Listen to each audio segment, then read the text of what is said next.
On this episode of AV Week, we take a look back at the year that was 2021. What was the biggest stories, what the biggest technologies, and some of the biggest surprises. All that and more next on AV Week. The network for the AV industry. What are you listening to? This is AV. This is AVNation. This is AVNation. This is AV Week, episode 541, recorded December 30th, 2021. Peace out, 21. Support for AVNation is brought to you by Extron, industry-leading technology backed by world-class support. And by Daylight, the leading producer of high-quality projection screens worldwide. This is AV Week, your weekly wrap-up of audio-visual news and information. My name is Tim Albright. I am your host. With us to discuss not exactly the news, but we'll get to that in a second. First and foremost, I didn't realize how many New Yorkers I gathered for this year-end show, but let's kick them off with them. Charmaine Torella from the New York, Bronx area of New York. Welcome, ma'am. Thank you, sir. Welcome. Thank you.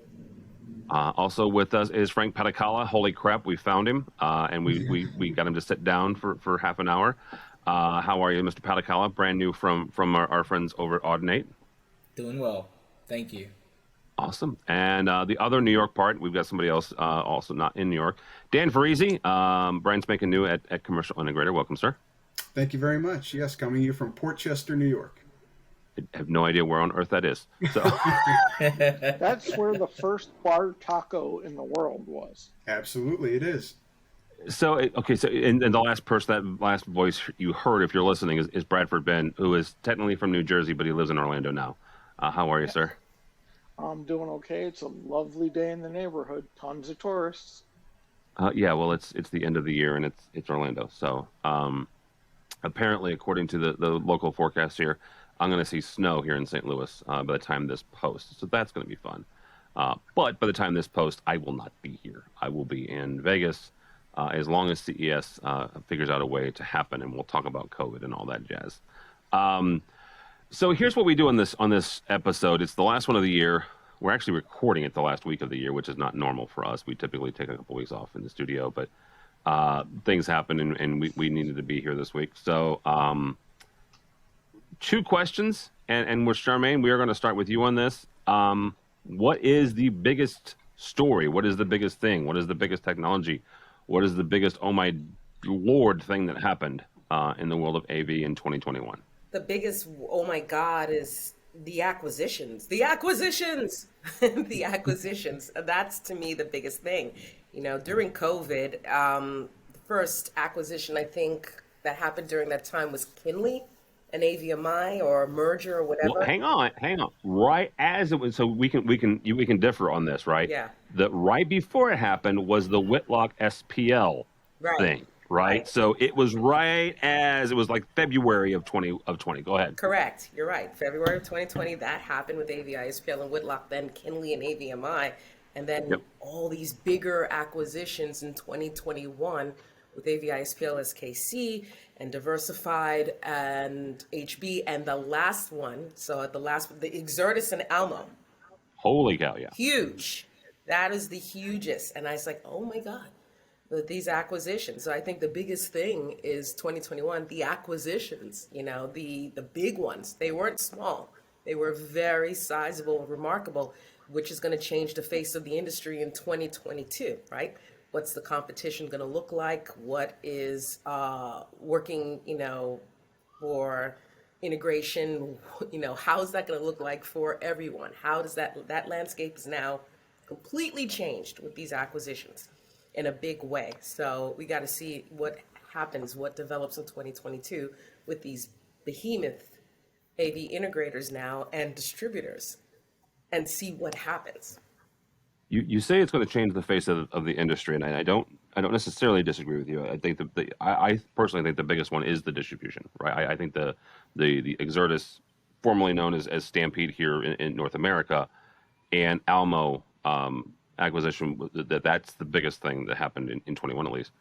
Do you think it's going to change the face for good or for bad, or we don't know yet? I think we don't know yet. I wouldn't say good or bad, but it's going to make some changes.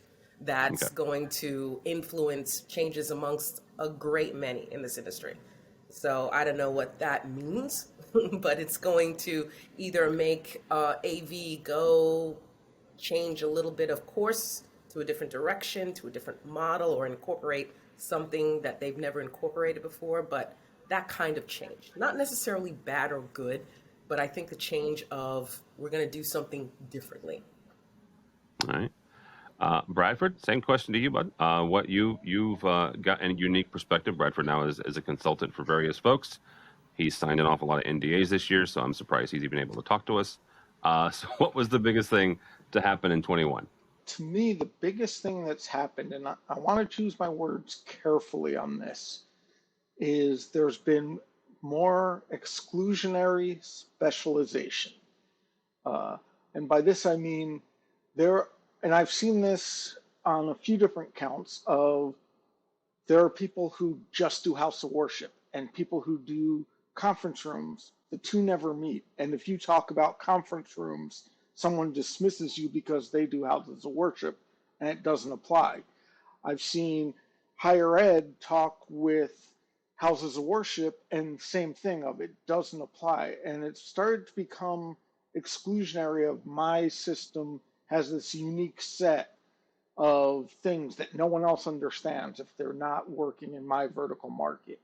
And that's gotten a lot more active than previously. And I think part of it is COVID and people working from home and having to kind of laser focus on customers. And I think part of it is because of all the acquisitions, there's a certain amount of, we're this big behemoth that does corporate. And this is what everyone knows, so we're going to do corporate. So I think that's kind of being a bunch of not the problem, but a bunch of the situation. I know, I've been doing this since before Sophie was born, who you're taking to see a Broadway play this year.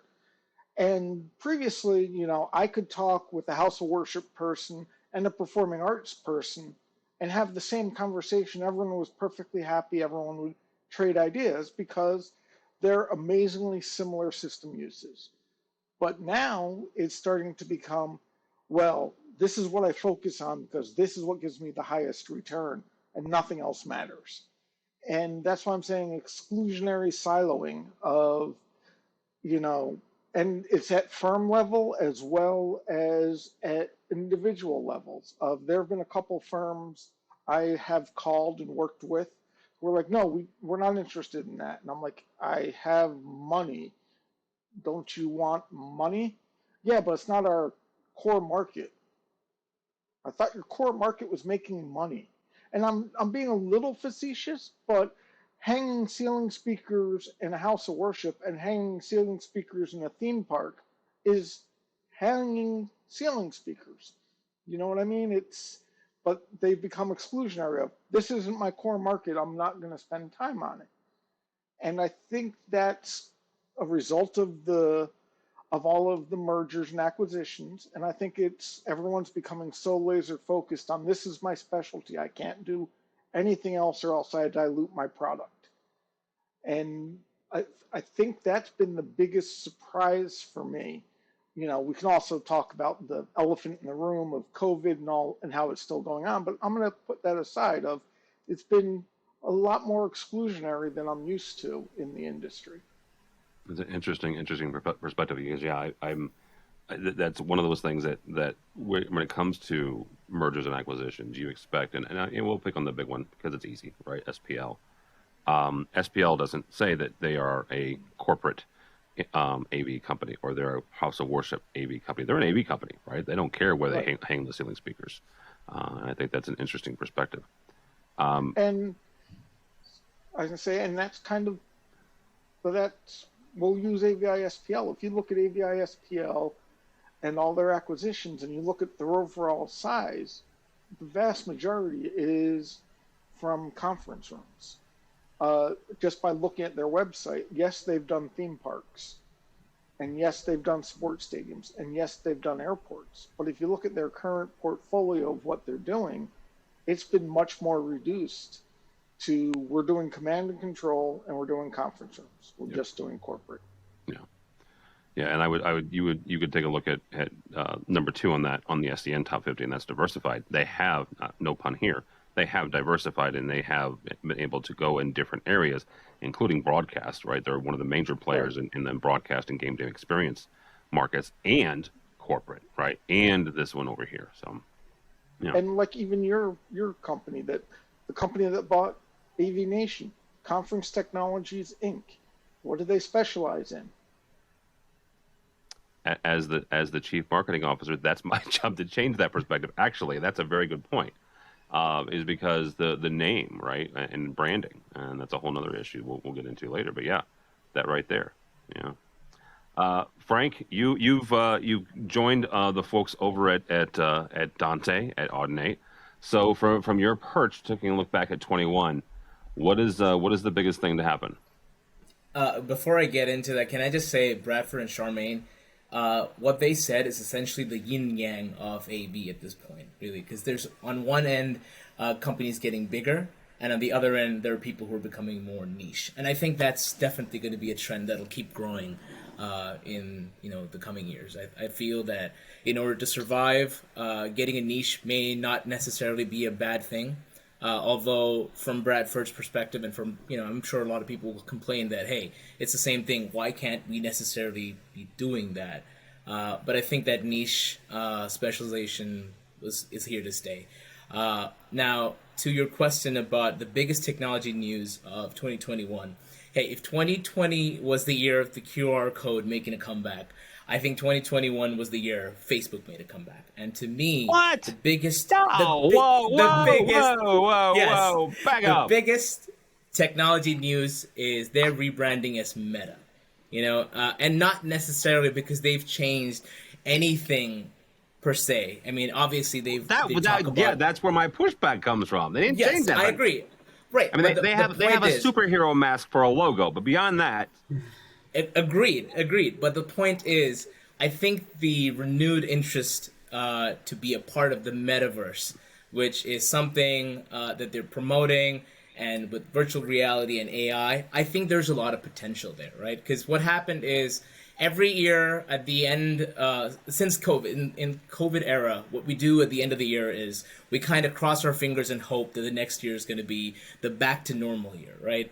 I think we should just forget about that whole back to normal thing, because there is no back to normal, at least in my perspective. Every year is going to be a new set of challenges. Just when you think that you can, yes, we've traditionally done our trade shows, our conferences, our office spaces, here we go, here's a new strain, right? Yeah. So I think at this point of time, people need to start thinking out of the box. Is the metaverse the answer to that? I don't know. But I like the way it's going. There's so much potential. That, and if you don't know what an NFT is at this point in blockchain, I'm not going to talk to you. But wait up, you used an acronym. Yeah, that non-fungible token. I was prepared for that. Okay, define metaverse next. Well, no, hang on. You can't do that. That's not an acronym necessarily. No, I'll gladly define it, again, because it's easy to define. Nobody has a proper definition for us, because whatever I say is going to be my definition of it.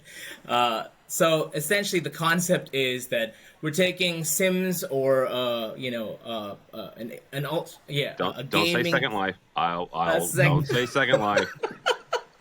And we're making it real with a transactional value, with, an opportunity to, create something different, and the advent of virtual reality headsets and AI and everything, I think it gives an opportunity for people to think outside the box. Is it going to happen? Is it going to be a passing fad? I do not know, right? But I like that, and I like that for me, that was a huge thing from a technology perspective. But without a doubt, I'm also going to echo what Bradford and Charmaine said. The acquisitions were great. It's hopefully, it's a good thing. A lot of times I feel that AV, although we work on the bleeding edge of technology, our processes are pretty much antiquated, right? So maybe this will shake things up. So, technology news of the year for me is Meta and Metaverse. All right. Very good. our host of the XR Star, Amelia Coleman, will be very happy to hear that. We'll make sure that Absolutely. All right, Mr. Farisi, give us your 2 cents from where you're sitting. What was the biggest stories of 21 for you? I think that the biggest story for 21, and I guess I'm cribbing off maybe Market Watch or the Wall Street Journal, I think has to be the supply chain, because it's had such a tremendous effect throughout the commercial AV industry. And I think about it in a couple of different ways, one of which is the integration community. I was talking to Sean Hansen from Logic Integration, our Integrator of the Year over at Commercial Integrator. And he was talking about something I've also heard from Chuck Wilson and Tom LeBlanc at NSCA, which is that a lot of integrators are looking to kind of change their payment terms, get more money up front, and as a result of that, procure the equipment much, much sooner than they otherwise would. I think this could be a long-standing change in terms of getting rid of the JIT, just-in-time model, where you're getting things at the very last minute, and then you just kind of install it as soon as you get it. Now I think integrators might be better served to get a much larger chunk of their payment up front, procure the equipment perhaps months in advance, stage it in their warehouse or wherever it is, have it ready to roll as soon as the project gets going, rather than having the project be delayed by weeks or months or an indeterminate length, because when the time comes for just in time, nobody's able to get the products that they need. So I think that's something that Sean was telling me from Logic Integration's point of view, and I think that could really be a long-standing change. Again, just the end of this just-in-time model.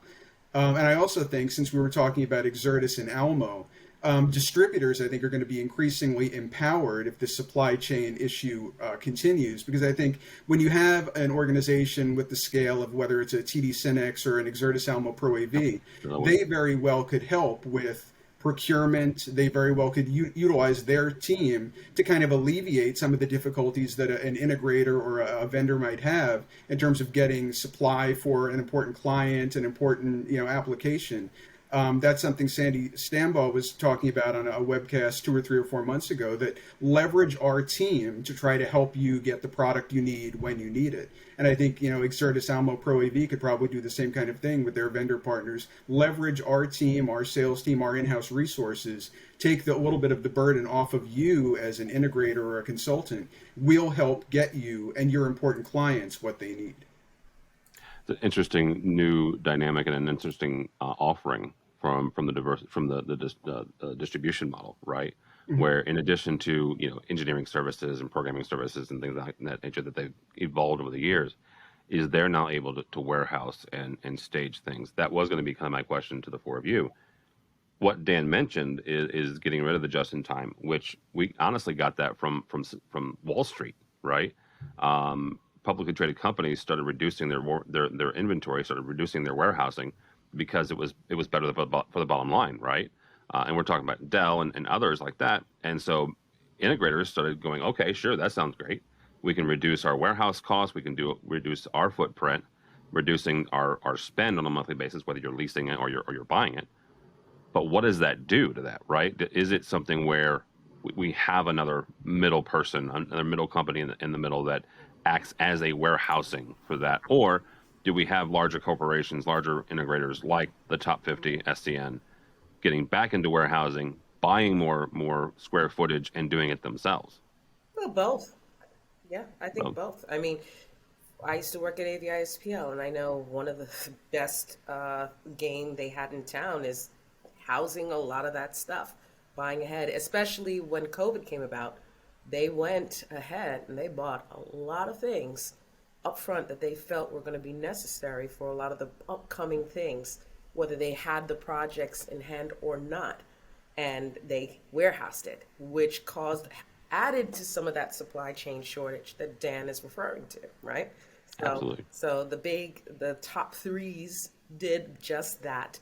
But also the distributors, not only did they have that in bulk, but they also had the brilliance of saying, okay, right now we're noticing that higher ed wants these camera packages where we're going to package this, and we're going to just make a SKU out of a package of this type of application you can plug and play, and we'll make it available to anyone, whether it's, consultant, whoever, integrator, and they can just buy it and just not think about designing. It's already pre-designed, pre-determined. and we'll do that. So they're also on that track, distributors doing that very same thing and packaging that also with some services or maybe some installation, because one of the things I think we spoke about a little earlier was labor shortages, the thing that no one wants to see. It's coming, and the distributors know it's coming, and so now they're folding that into some of the services that they're offering with the products. All right, we'll get to the coming in a second. Bradford, I'll have you wrap up this. Where does this go with just supplanting just in time? Well, actually, Charmaine brought up a couple of the points with the packaging, but when you look at the overall size of companies such as AVISPL, they're $1 billion a year in revenue. That's bigger than, I believe, every pro audio company. Yes. I know when I left Harman, it was $1 billion. But I'm waiting for the day where instead of AVISPL or Diversified or Almo, sorry, I forget, Exertis buying and packaging stuff, they're just going to call a contract manufacturer and go build this for us and have our own product. So that, I'm not saying they're going to have a vertical monopoly, but literally it's kind of like, if you want this, we have all the parts. Kind of like if you've ever seen a McDonald's be built or a Starbucks or other things of, oh, how many seats do you want? How much of this? How much of this? Okay, you now get six fryers, 8 of these, 8 of that. And I think that's something that's a little bit of a surprise that can happen as a result of all the mergers of some of the companies, instead of actually buying and stocking product, building their own and being able to be a little more, this is the product we need and it's only for our market and us. Remember I said exclusionary siloing and specialty? Yeah. If all you do is conference rooms, that's it. You can build a perfect conference room box that matches your conference room design. Yeah. And I think that's going to be one of the other things that changes. Thanks so much for watching this first segment of AVWeek. To check out the rest of the episode for free, click on the link below or go by the website, avnation.tv. That's avnation.tv.